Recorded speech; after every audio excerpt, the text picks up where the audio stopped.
D'accord, je sens qu'il y a de la ferveur dans cette salle. En tout cas, je voulais vous dire en guise de conclusion, mais plutôt d'ouverture, quelques petits mots. Très simples et avec quelques idées directrices qui, je l'espère, dans lesquelles vous retrouverez l'ambition qui nous réunit aujourd'hui et celle que nous portons. D'abord, la première, vous me permettrez de remercier chacun d'entre vous.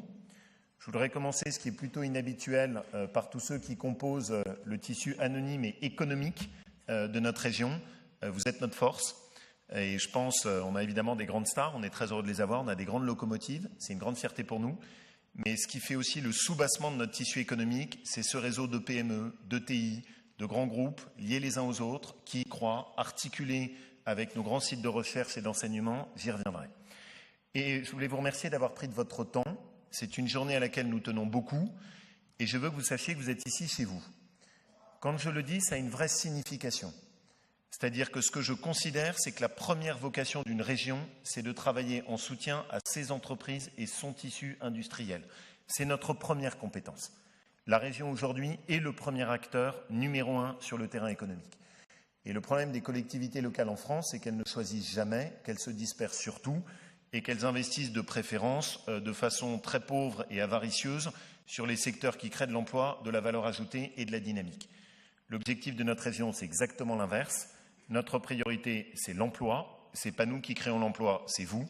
Et donc, vous êtes notre priorité et ce lieu est le vôtre. Et c'est ce que nous voulions marquer à travers ce salon, dans un lieu où on n'a pas toujours l'habitude qu'il prenne place. Mais pour moi, c'est très important que vous compreniez que vous accueillir ici, c'est aussi un symbole de ce qu'est notre priorité régionale.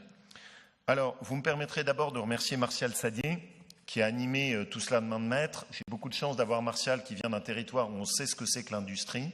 Il est très attaché à cette compétence des industries du futur. On avait d'ailleurs travaillé depuis longtemps ensemble. Et je remercie Martial pour le dynamisme et l'énergie qu'il déploie.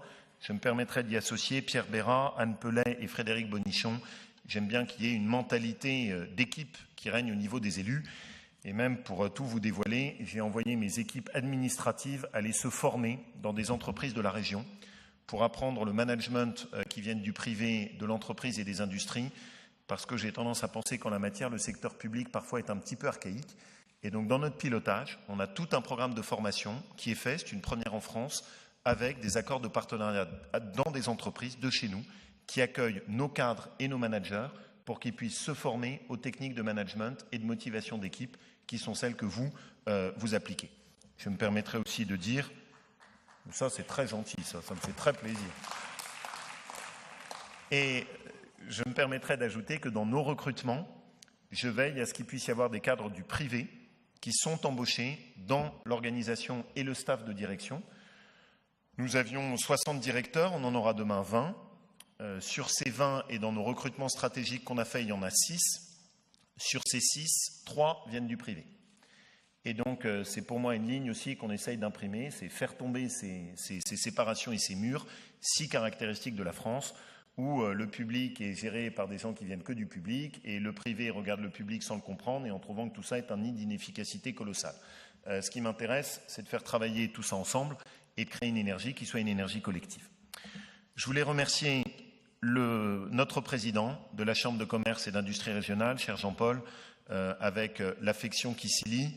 Vous êtes pour nous un des ferments de l'unité de notre tissu économique. Vous savez l'importance que j'y attache et je souhaite que dans nos partenariats économiques, ils soient tissés avec notre Chambre de commerce et d'industrie. C'est très important pour moi.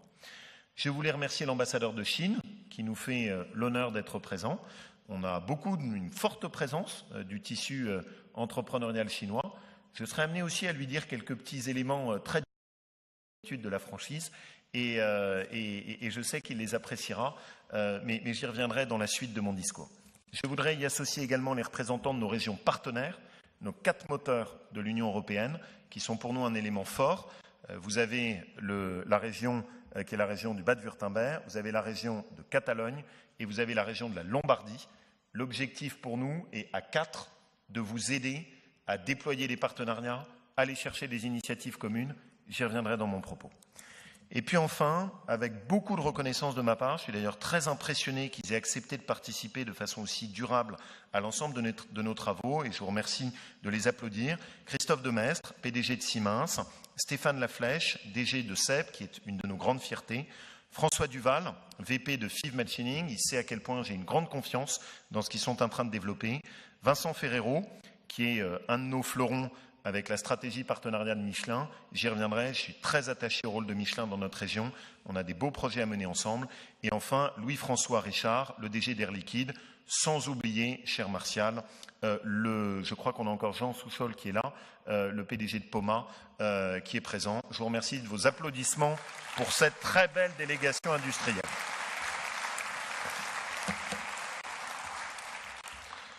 Alors, soyons francs entre nous, cette journée portait sur un gros mot, l'industrie. Pour essayer de l'habiller, on a mis industrie du futur. Mais l'industrie, ça ne doit pas être un gros mot pour des politiques.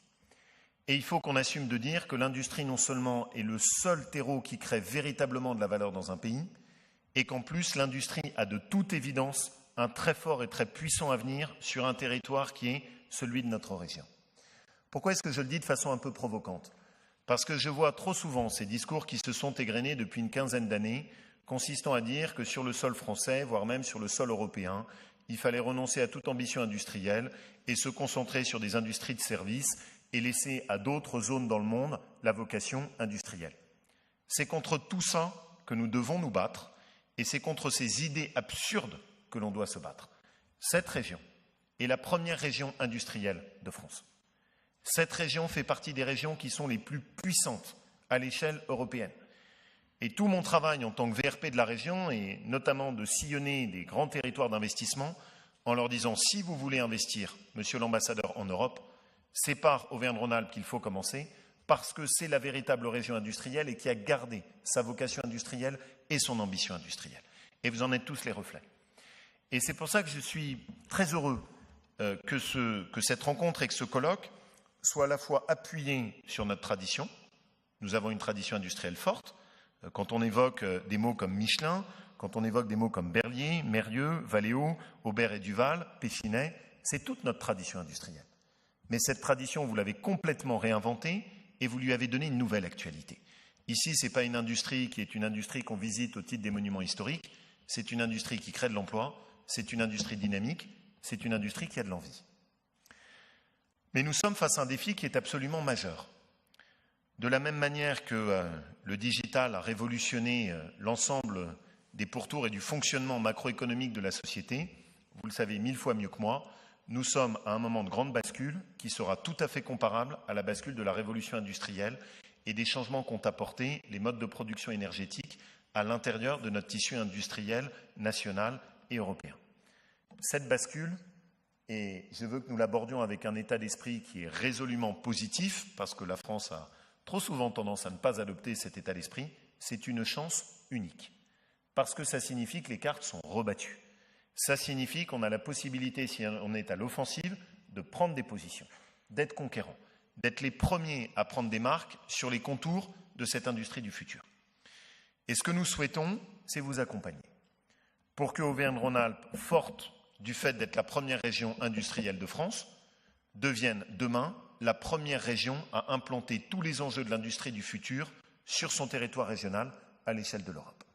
Et c'est ce défi face auquel nous sommes, qui est de généraliser les expérimentations, d'accompagner les investissements, de mutualiser les pratiques et de créer ainsi un écosystème régional commun dans lequel on se fixe cette même ligne directrice et ce même objectif. Pourquoi nous pouvons réussir ? Et je vais vous le confesser, je n'en avais pas forcément complètement conscience. Mais c'est un déplacement que nous avons fait avec un certain nombre d'entreprises qui sont présentes ici, à San Francisco, qui m'a fait prendre conscience. J'essaye d'emporter avec moi à chaque fois des très fortes délégations d'entreprises. On a laissé, Martial me le pardonne, les élus à la porte. Et maintenant, dans nos délégations qui vont à l'international, c'est 90% composé de représentants d'entreprises, d'industries, qu'on aide à se déployer et à aller prendre des positions à l'export. Dans le cadre de ce déplacement, ce qui m'a intéressé, c'est le regard qui était porté par nos partenaires américains. Quel était leur regard ?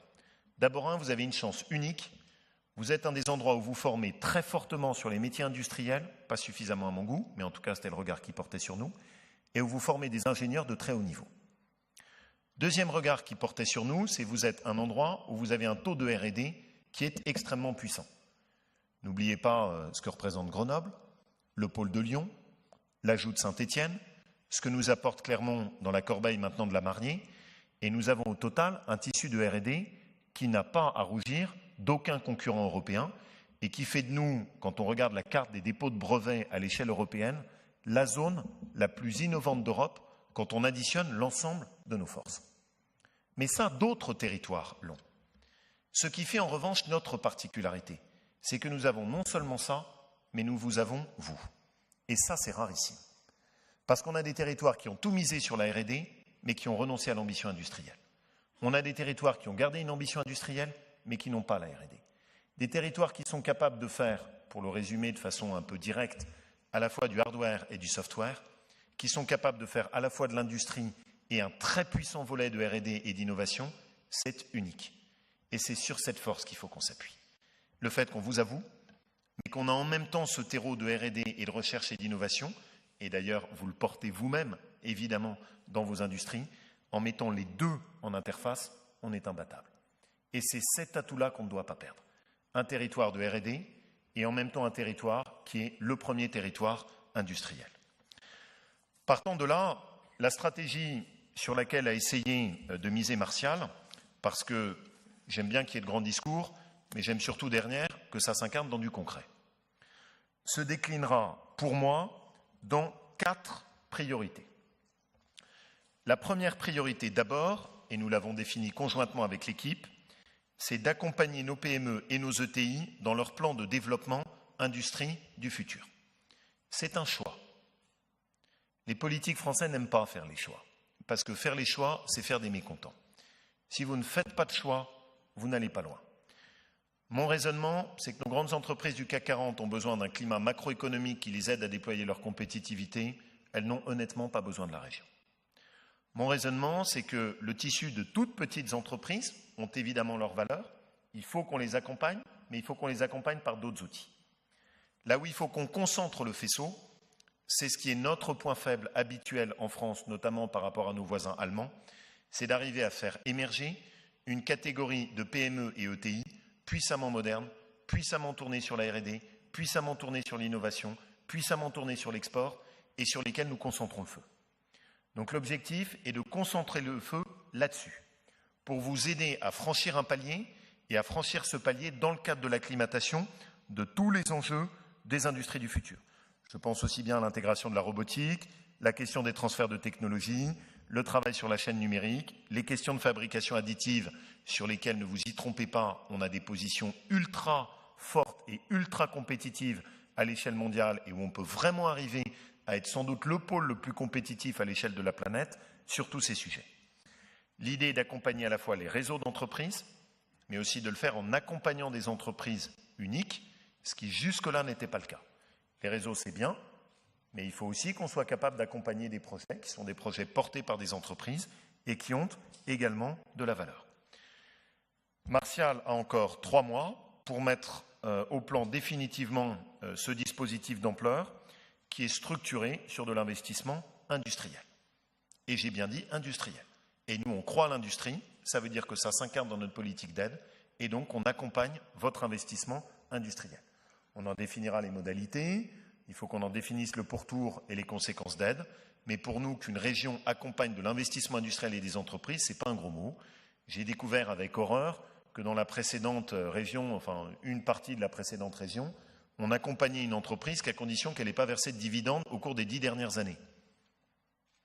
Mais qui peut comprendre ce type de raisonnement ? Enfin, c'est pardon, mais il vaut mieux aller faire autre chose. Enfin, quand on en est à ce stade d'archaïsme, bien sûr que vous devez aussi rémunérer ceux qui sont à l'intérieur de vos entreprises. Qu'on vous demande un effort derrière en contrepartie d'investissement durable dans notre territoire et dans notre région, oui. Mais moi, la première chose que je vous demande, c'est de réussir. Et si vous réussissez, vous aurez largement rempli le contrat à l'égard de la région parce que vous nous aurez permis d'être dynamique et de créer de l'emploi. Je pense que les politiques ne sont pas totalement en bonne position pour exiger des contreparties. Si vous créez de l'emploi, vous créez pour moi déjà la principale satisfaction. Si vous réussissez, vous créez de l'emploi. Donc réussissez, ce sera le contrat qui sera rempli entre nous. La deuxième condition à laquelle je suis attaché, c'est qu'il faut que vous trouviez des collaborateurs. Ça n'a l'air de rien, mais c'est fondamental. Parce que comme on ne fait plus la promotion des métiers industriels et des atouts de l'industrie du futur, on a beaucoup de mal à créer des vocations. On a beaucoup de mal à convaincre nos ingénieurs de s'orienter dans les secteurs industriels. Mais on a aussi beaucoup de mal à trouver des conducteurs de machines, des chefs d'équipe de chaîne, des gens qui sont juste les équipes et l'encadrement et les personnes qui sont à la base dont vous avez besoin. Parce qu'on ne porte plus cette fierté industrielle. Chez nous, on n'a pas le droit de le perdre. Ça veut dire que dans la réorientation de notre appareil de formation, il faut qu'on puisse cibler de façon très forte la remise en avant de la promotion et des formations qui sont liées au secteur industriel. Ça ne doit pas être que des mots. Nous sommes en train de travailler sur un projet unique en France de partenariat avec Michelin, qui consiste à créer une école commune qui permettra de former par le biais de l'apprentissage des jeunes dans les métiers qui sont les métiers en tension des secteurs industriels. Ce partenariat jusque-là était un peu, on disait, oulala, au secours, on ne va pas faire ça en commun avec une industrie. Mais il vaut beaucoup mieux qu'on les forme dans votre cadre.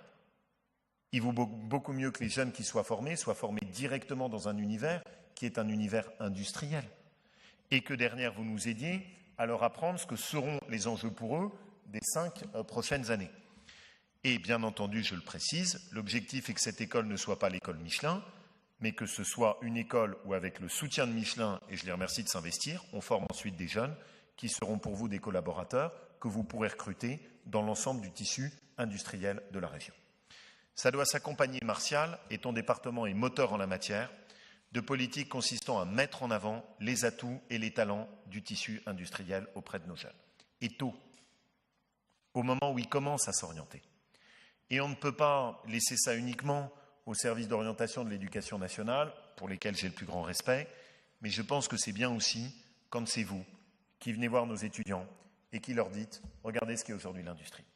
Regardez ce que c'est que de modéliser une pièce en 3D et ensuite d'en avoir la réalisation sur une imprimante 3D qui va être appliquée ensuite sur une chaîne de montage de façon hyper réactive.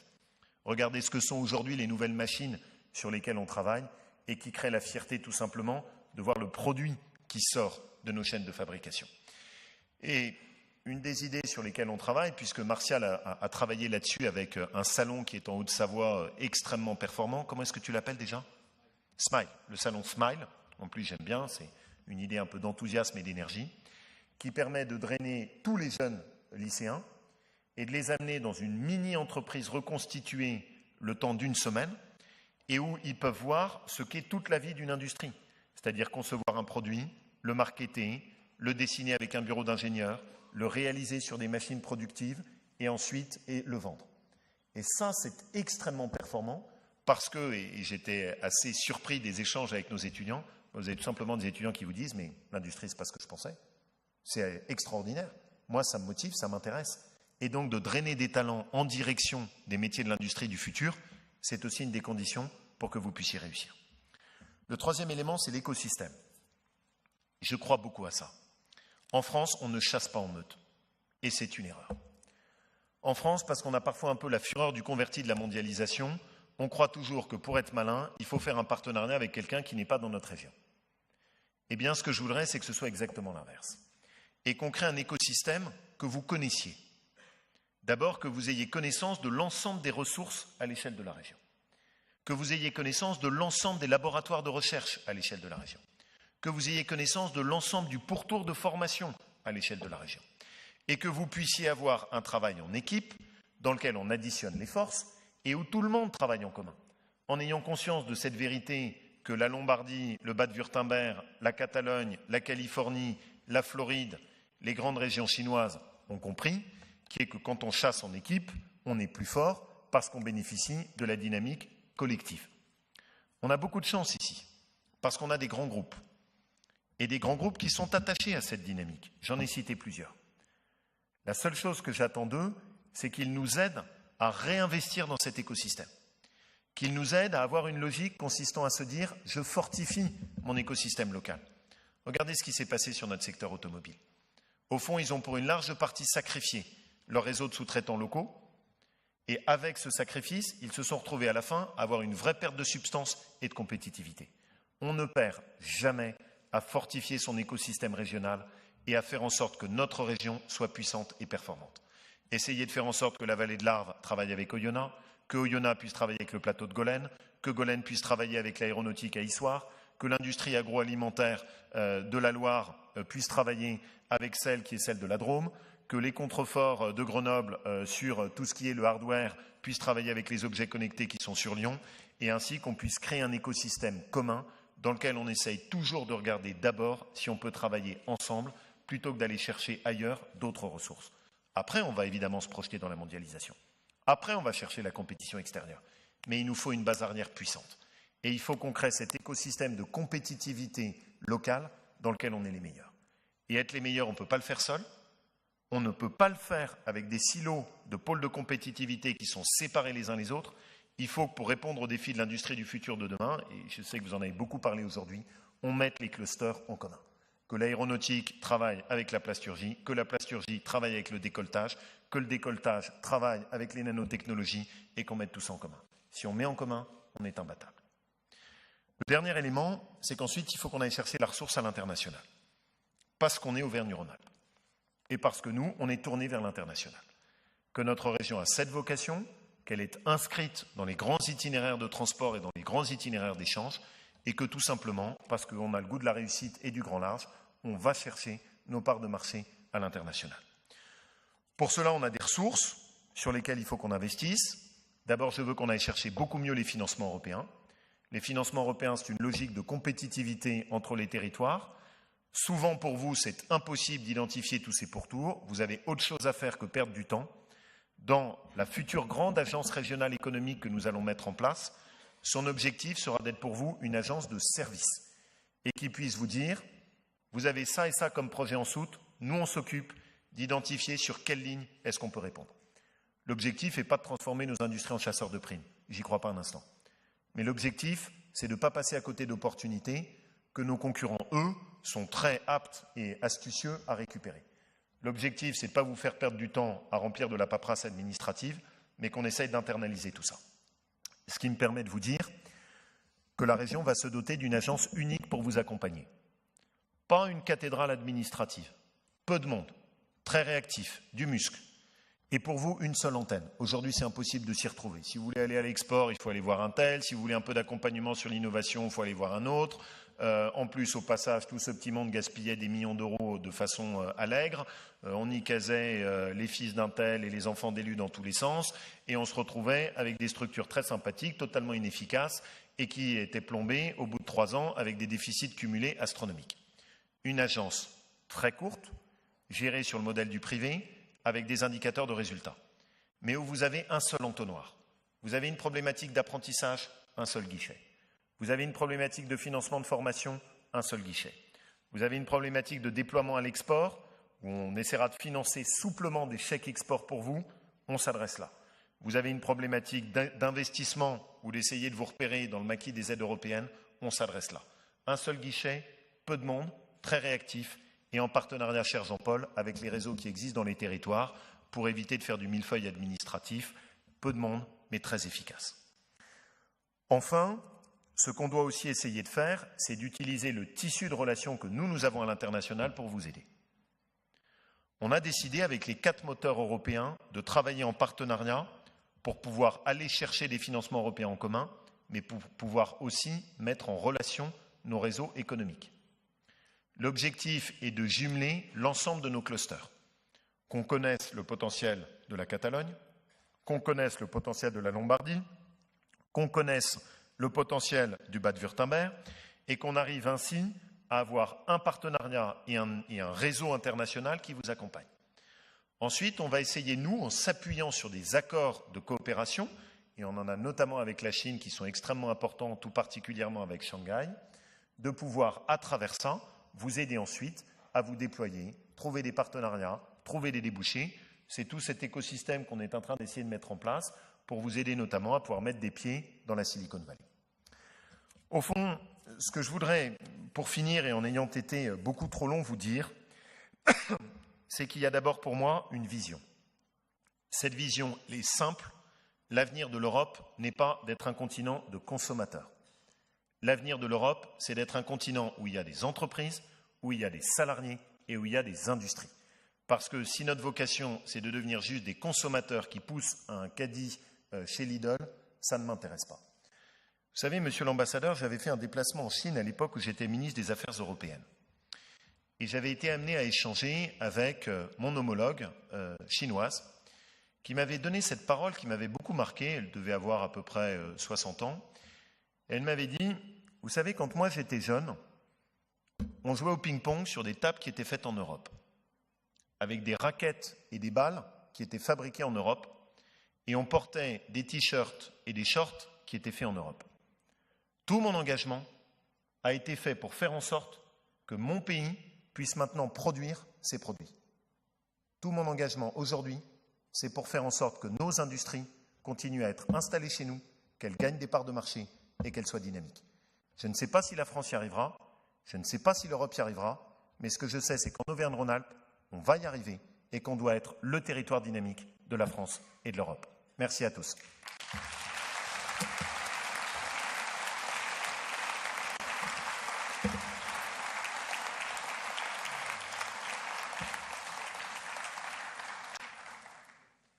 Alors, toutes mes équipes m'ont dit surtout pas de questions à la salle, pas d'interactivité, un discours, on part. Peut-être, si vous êtes d'accord, qu'on peut faire un peu différemment. Si vous avez encore un peu de patience et qu'on puisse se donner une demi-heure pour que j'ai peut-être vos retours. Si certains d'entre vous sont pressés, je le comprends très bien. Que ce soit des questions, des interventions, des remarques, surtout, enfin voilà, on est là pour vous écouter et ça m'intéresse. Est-ce qu'on peut avoir des micros qui tournent dans la salle, c'est possible ou non? Oui? On en a? Ah bah oui, mais alors ça marche pas. Est-ce qu'on a des micros portables ou non? Il y a des micros? Où est-ce qu'ils sont? C'est ceux-là? Voilà, parfait. Qui est-ce qui veut commencer? Monsieur le Président, pour votre discours, Olivier Dufour, Rio Tinto. Je voudrais vous demander comment vous comptez améliorer votre présence à Bruxelles.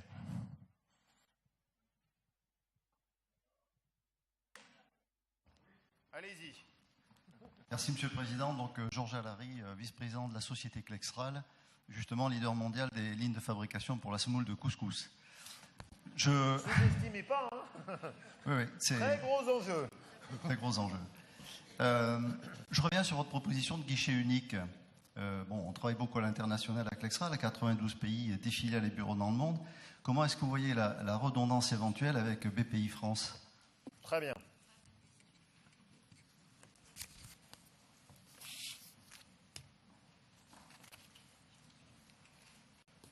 L'Europe est globalement constituée de territoires relativement équilibrés. L'exemple, c'est les Länder à l'allemande. Il y a deux pays qui sont de façon magistrale centralisés, c'est l'Angleterre et la France. Peut-être que l'Angleterre va nous quitter dans quelques jours, reste la France.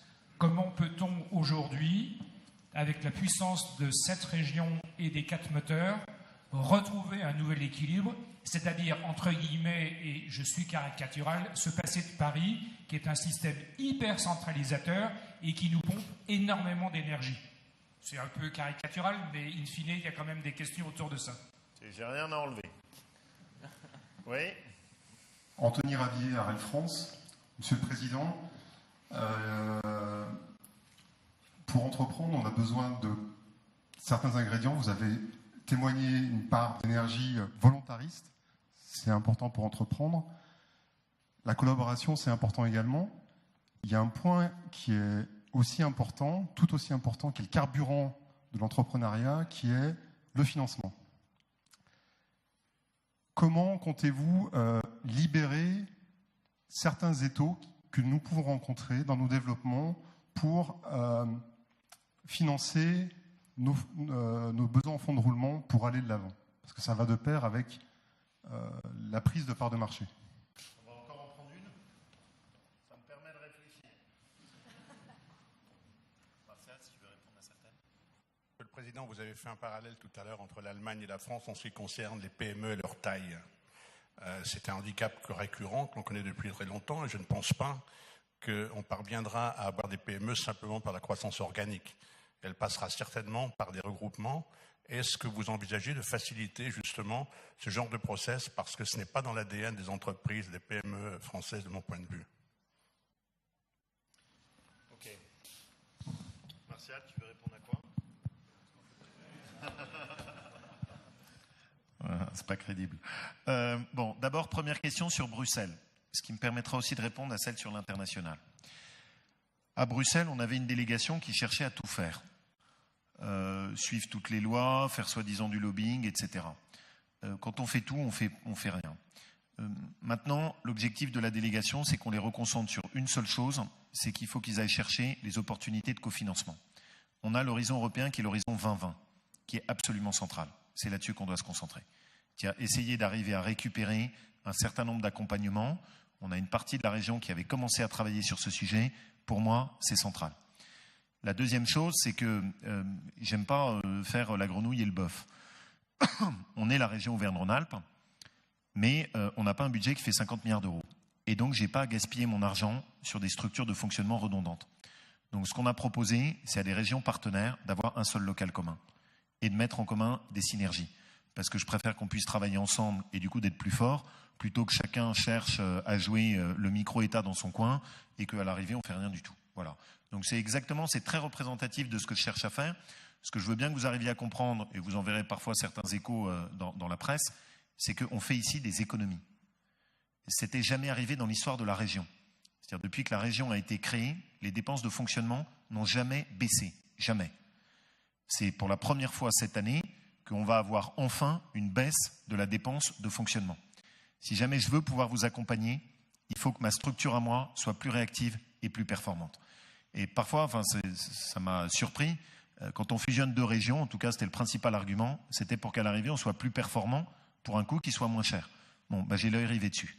Alors évidemment, en France, quand on fait des économies, on n'aime pas. Parce que notre pays, dès qu'on touche quelque chose ou qu'on baisse un curseur, tout le monde hurle.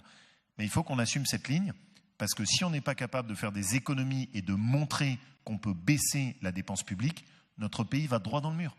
C'est-à-dire qu'on est un pays qui a pris l'habitude d'avoir une dépense publique qui est sans cesse à la hausse. Et pire que ça, à l'intérieur de la dépense publique, il n'y a que la composante dépenses de fonctionnement qui augmente. L'objectif chez nous, c'est de montrer que la dépense publique, elle peut être à la baisse et que l'argent qu'on économise, on le remet sur de l'investissement et de l'accompagnement à ceux qui créent de la valeur. Donc Bruxelles, c'est typique de ça, structure plus ramassée, mise en partenariat et mutualisée pour que ça coûte moins cher. Et de la même manière, je traque tous les syndicats mixtes divers et variés, toutes les structures dans tous les sens dont notre pays a le trésor et qui servent principalement quand même à faire des indemnités pour leurs présidents. Hein. Bon. Sur le guichet à l'international. Bon. Il y a une structure qui a été testée qui consistait à avoir des agences un peu partout dans des pays. Qui est-ce qui m'a posé la question sur l'international? Pardon, je suis désolé, j'avais oublié que ça venait de Clickstral. Ce modèle-là, à mon avis, ne marche pas.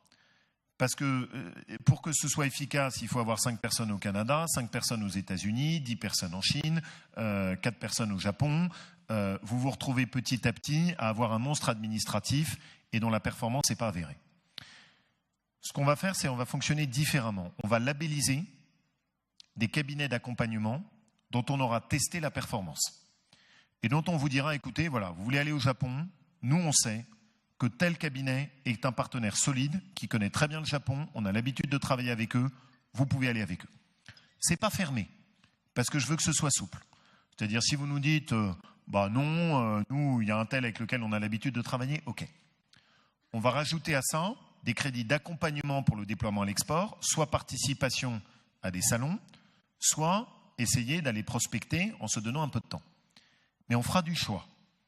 Parce que si on se poudre et qu'on donne à chacun 4 000 € en se disant comme ça on fait un cercle de clientèle, c'est pas avec 4 000 € que vous prospectez un marché étranger, c'est pas en donnant à tout le monde un tout petit bout qu'on va arriver à aller chercher de la performance. On a dit qu'il fallait qu'on fasse des choix, on fera des choix. Et donc l'idée c'est de concentrer le feu sur des sociétés qui sont suffisamment matures et solides pour se déployer à l'export et pas les envoyer n'importe comment, n'importe où, parce que sinon ensuite, ça peut être un massacre et mal tourné. Donc l'idée est vraiment d'essayer de labelliser un certain nombre de partenaires. Ça peut se faire bien évidemment en partenariat avec la BPI et aussi avec Ubifrance, qui est d'ailleurs principalement la structure d'accompagnement à l'export.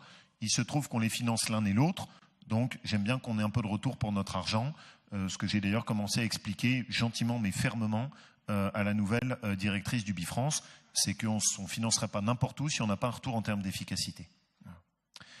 Sur la question suivante qui a été posée, qui était sur la centralisation.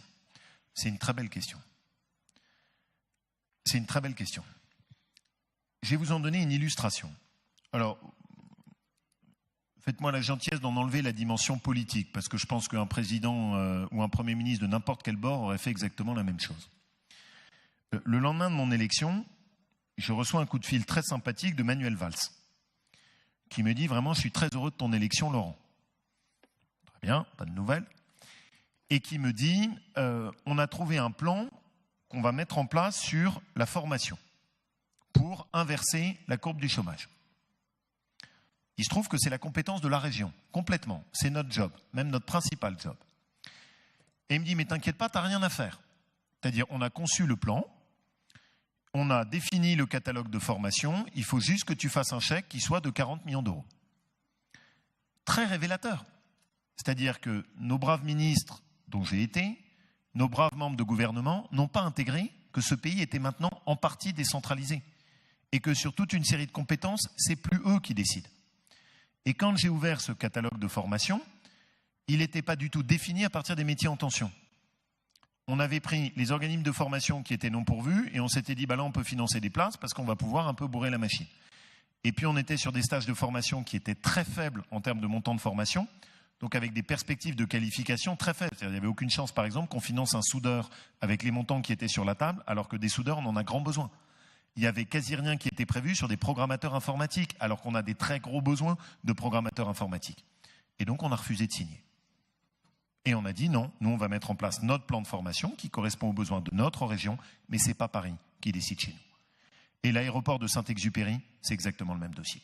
C'est Paris qui croit, qui continue à dicter sa loi chez nous, qui asphyxie notre aéroport, qui jugule le développement de notre gare et qui croit que comme ça, on est tous destinés à alimenter l'aéroport de Charles de Gaulle. Chez nous, on a le potentiel pour le secouer.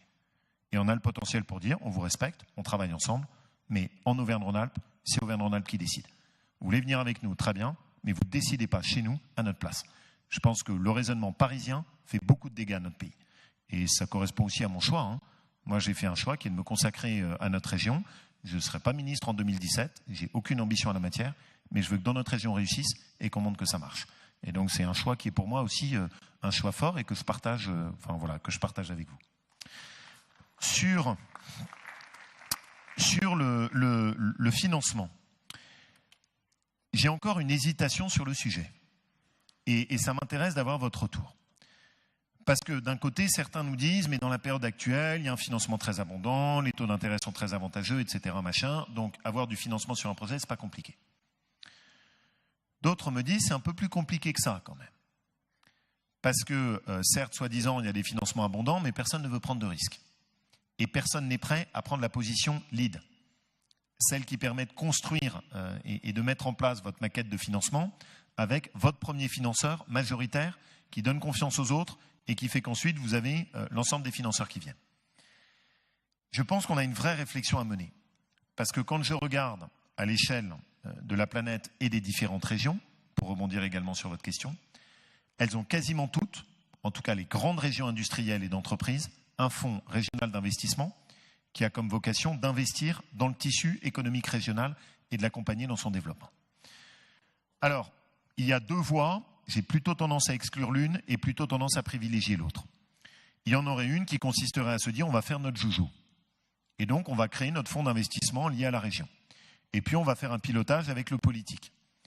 Je sais très bien comment ça va finir à l'arrivée. Toutes les entreprises qui seront en difficulté viendront chez nous et on ne s'occupera que des cas qui ont du mal à survivre et on ne s'occupera pas de ceux qui ont un potentiel d'accélération, ce qui est parfois un petit travers français. Je pense qu'il ne faut donc surtout pas que le politique s'en occupe. Il faut qu'on finance, il faut qu'on fixe une règle du jeu, il faut qu'on veille à collecter de l'argent pour se doter d'un fonds, mais il ne faut pas qu'on gère nous-mêmes.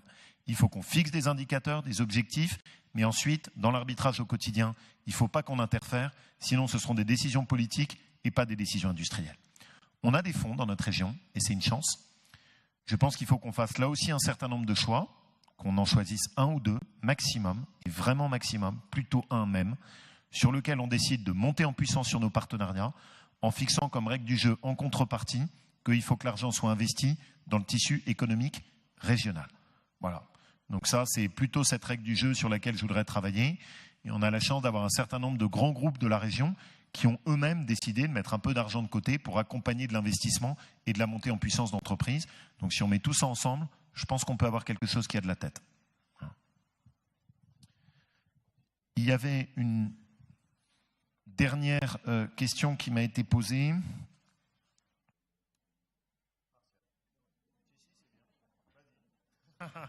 Non, le président, la dernière question, c'était la taille, mais il l'a déjà dit, le président l'a évoqué, et on l'a évoqué d'ailleurs avec beaucoup d'industriels dans la journée.